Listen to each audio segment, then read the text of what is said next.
Welcome to the Banker Lamp. Please enjoy the video. In this video, I will show how to make delicious tuna mayo.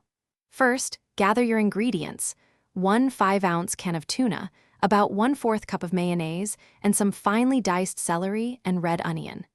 This simple combination forms the perfect base for a quick and satisfying meal or snack. Let's get started on this easy recipe right away.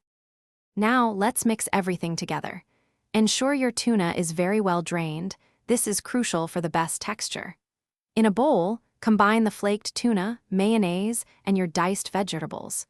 Use a fork to gently mix until all ingredients are evenly distributed and coated. Avoid overmixing to keep a pleasant texture. To perfect the flavor, season your tuna mayo with salt and freshly ground black pepper. A small squeeze of fresh lemon juice can really brighten the taste, adding a lovely zest. Taste and adjust as needed.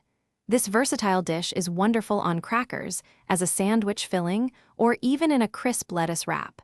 Enjoy your homemade creation. Here are a few pro tips to elevate your tuna mayo. For an even creamier texture, consider adding a tablespoon of plain Greek yogurt. Don't be afraid to experiment with fresh herbs like dill or chives for a unique twist. This recipe is incredibly adaptable. Remember to check the description below for links to the Owala water bottle and other great deals. Thanks for watching. Thanks for watching. If this was helpful, leave a like and consider subscribing. See you next time.